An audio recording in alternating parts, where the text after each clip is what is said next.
Hi, thank you for joining me today for another process video, and today is the first day of 30 Days of Sketches with Christie's Beautiful Life round 16, and this round is very different from previous rounds because every single sketch is a double pager.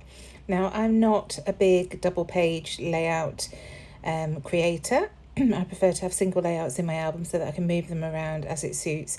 So I'm going to choose one side of the sketches, or I'm going to shrink them down into one sketch, or just take inspiration, I suppose, from the sketch. So this first sketch you can see in the top left hand corner there, I've used the left hand side of the sketch and I've rotated it by 90 degrees. So I took one of my Hey Little Magpie dies, this is the scallop and loopy borders, and used the scallop die to cut loads of different strips from papers from Simple Stories' new autumn collection, Cider and Donuts. My friend Jackie and I used this collection for our latest nest box kit. You can see more details on Hey Little Magpie if you're interested. Just search for nest box and it'll bring it up. And I still had some of it left over even after creating my 5 layouts from it. So I've just cut these strips and I'm going to use this collection to create with. So you can see the strips when I lay them out didn't cover the whole length of the paper, which is what I wanted really. So I'm going to intersperse them with some washi tape. So I just pulled a load of washi out, you can see on the left hand side there, from my stash. They're all kept in the drawer next to my desk, so it was easily done. And then I'm just going to intertwine, so I'm going to do one scallop border and then one strip of washi tape, and I'll try and use a different washi tape all the way up the page. I think I do have to use a couple of them twice, but more or less they're all different washies. I'm working from the bottom upwards because I want to overlap so that the scallops are showing, and if I went from the top down you'd be overlapping on top of the scallops, so that's the reason from working down up. And I'm using some Nuvo Deluxe adhesive to glue down the ends of the washi tape just to keep it in place, because washi is like a masking tape, so by the very nature of it, it's not meant to last a long time, and I know it will start to peel if I don't glue it down. So that's the reason for adding the glue at either end there. And you can see this is a gorgeous autumnal colour palette. It's my favourite time of year. Mind you, I'll probably say that about summer when summer comes around. I'm very fickle. But I won't make you watch all of this. I'm going to fade out now to the end, but you get the gist of what I've done. And here's the last piece going on. I was just deciding whether to use the orange side or the newsprint side, but I decided on the newsprint because I just think it lightens things up a little bit. So now I want the effect of these strips being stitched down, but I didn't really want to bring out my sewing machine and faff about threading it with the black thread. So I'm just going to use my Ellie Studio Home Sewn Stitches stamp set. And first of all, I've taken one of the smaller line lengths of stitching, and it's got a double line, and I'm going to add that just randomly down one side, and then I'll repeat it on the other side, keeping it parallel so that it looks like it's one continual stitch. When I've gone through with this smaller stamp, you'll see shortly I am going to come through with a longer stamp to join those two lines up. Excuse me, I've got a bit of a throb in my throat. I think it's that time of year when all the bugs start going around, isn't it? I've got my husband and my 2 children are at 3 different schools, so all sorts of bugs coming into our household at the moment. So I'm using my Ranger Archiver link just because it gives a really crisp image and it won't bleed if I decide I want to add some mixed media once I've done all this. I'm sort of deciding as I go what to do with this. I had the idea of adding the scalloped pieces, but then that's as far as I got. So just getting all of these stamped images down, and you can see I'm having to overlap sometimes, and I'm not being too fussy about it because I know that my photos are going down the centre of the page. I'm just trying to make those ends look nice and neat. And you'll see I did add an extra line across that green scallop at the top of the page because I managed to smudge some ink on the white cardstock, so that was my way of resolving it. So I'm going to map the photos. This big one was printed with a white border, and I'm just going to mat that on black cardstock, and then the other 2 smaller ones I'm going to mat on black, white, and then black cardstock too.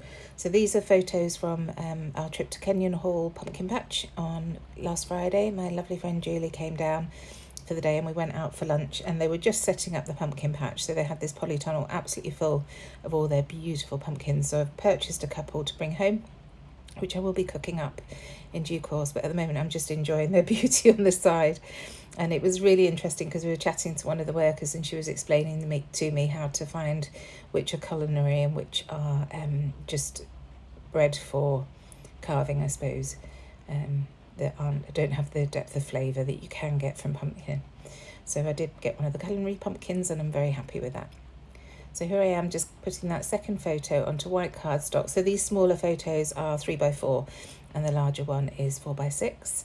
And then trimming that down. And having this white and black border really makes the photos pop because it's a very busy background with all those patterns going on. So you want to have something that really makes them stand out from the rest of the background.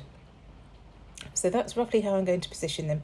So you can see already I've gone off the sketch a little bit because I'm using, rather than a 4x4 and a 6x4, I'm using two 3x4s and a 6x4. So this is what I've got left of the foam stickers after creating my previous layouts for Nestbox kits. So I'm just going to use that Thankful for You sticker, which will work really nicely as my title next to the photo of Julie. We've been friends for, gosh, it must be 20 years now.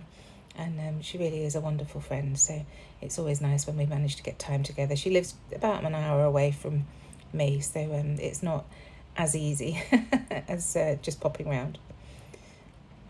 So just layering those two photos up on one another. And then there's that foam sticker going down. And then there was another one that said So Blessed, so I thought I would add that as well. And then I'm just going to work on embellishing a little bit. So first of all, I knew I wanted to add a bit of journaling, so I was just playing about with these two tags, trying to decide what to use. And in the end, I think it looks more balanced adding it up at the top here. And adding that there straight away, it starts to create that diagonal that I so often have on my layouts. So it will start at this tag and then move down to the bottom right hand corner where I have that cluster that you can see on the sketch there. So just roughing up the edges ever so slightly. I am going to ruffle up the edges of all those scallops in due course, but just making sure that there's enough room for my journaling, and I'm going to add my tag just there.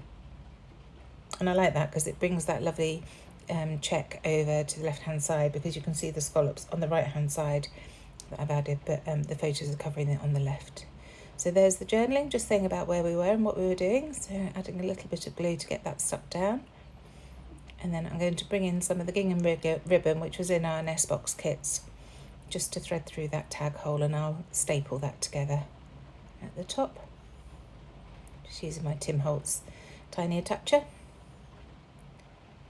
And then another loop to add to the photo on the right hand side. I don't know whether you can hear that, it's absolutely pouring with rain here. We missed it, the Midlands and the south of the country have had it terribly, and we just missed it until last night it started, and it hasn't stopped since then. It's midday on Monday morning, so the day before this video goes up, and the rain is really pretty bad today. So that flare badge there is one of our new sets at Hey Little Magpie. It's one of the canvas flare, and it just says Farm Fresh Autumn Vibes, and I thought that was perfect to go with these photos. I love these black and white flare because they go with any collections, and they really stand out, so I wanted to add that. I've also added a little fabric leaf and a die cut leaf from one of our die cut leaf die sets. Gosh, I couldn't think then. So I've added that. They were both in our Nestbox kit as well. So just adding a little nest of black thread underneath that flare badge, and I've used some of the stickers from the 12x12 sticker sheets as well, just pumpkins and mushrooms and things that will go nicely with these photos. And then a tab at the top, of course, to add my date. And I've gone for craft this time because I just think that works nicely with the tones in the papers. So I just wanted to embellish this tag a little bit. So I'm adding a couple of the acorn leaves, or the oak leaves, I should say, and just embellishing that on the left-hand side of that tag, and then a little heart on that tab. And now I'm going to add my date. So as usual, just using my roller date stamp to add it onto some scrap white card, and then cutting that out and sticking it onto my tab. By doing this on most, if not all, of my layouts, it makes it really easy for me to see the date at a glance in my albums, and to me that's quite important, to be able to see when it was. Even though I scrap chronologically in my albums, I still want to be able to see the date easily. So that's that down, and then I found this ribbon. I think I got this from some packaging, maybe a biscuit box or something like that. It's a lovely green grosgrain ribbon, so I'm just going to add a loop of that underneath as well. And then I decide that it definitely needs something. Here I am ruffling up those edges. Like I said, I won't make you watch all of that. But then I decided it needed something on the right hand side there, just to bring the eye over to the right slightly to create balance. That balance that I'm always talking about. So I've just die cut a leaf using one of our Hey Little Magpie dies, and I'm going to pop those leaves up onto foam and then stick it underneath the right hand side of the layout, underneath that flare badge. And that's it, pretty much done. I'll add a couple more stickers as well. But while I'm doing that and just finishing off, please do check the description box down below. I'm adding the playlist of everybody who's joining in on 30 Days of Sketches with Christie's Beautiful Life.